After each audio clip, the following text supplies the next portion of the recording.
Hello, everyone. This is your HHS Secretary, Robert F. Kennedy, Jr. I want to speak to you today about a controversial issue that could directly impact you and your family during a global health emergency. Last year, the World Health Organization's governing body made some far-reaching amendments to its international health regulations, otherwise known as the IHR regulations. These regulations establish the legal framework that gives countries rights and responsibilities for managing public health events with global impact. The deadline to reject these amendments is next week, and we are rejecting them. So I'd like to explain to you why. The first reason is national sovereignty. Nations who accept the new regulations are signing over their power in health emergencies to an unelected international organization that could order lockdowns, travel restrictions, or any other measures it sees fit.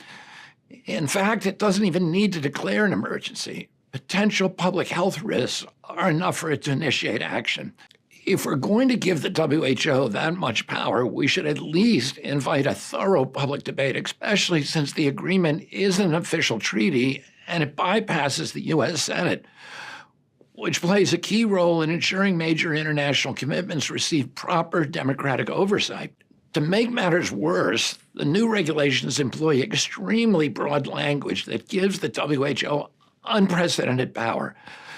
They require countries to establish systems of risk communication so that the WHO can implement unified public messaging globally. That opens the door to the kind of narrative management and propaganda and censorship that we saw during the COVID pandemic.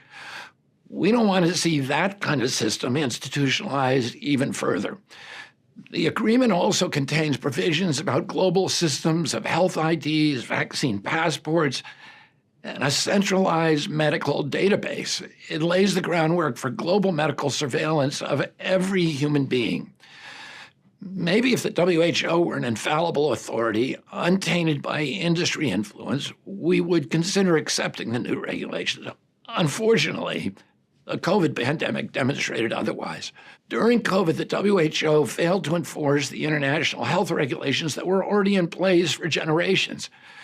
China withheld critical information about the outbreak for at least a month and faced no real consequences or criticism from WHO.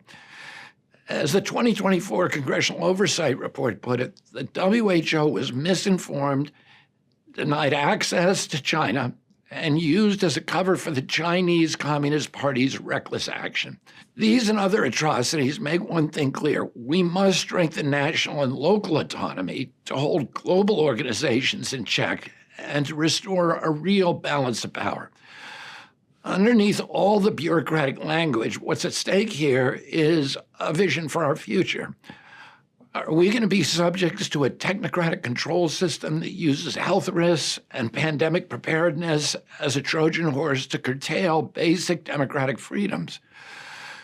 Do we want a future where every person, every movement, every transaction, and every human body is under surveillance at all times? Now, I don't want to be too alarmist. The new regulations aren't in themselves medical totalitarianism. In fact, they were perhaps written with good intentions, but they are definitely a step in the wrong direction. That's why we're rejecting the amendments, not only on behalf of our own citizens, but the whole world.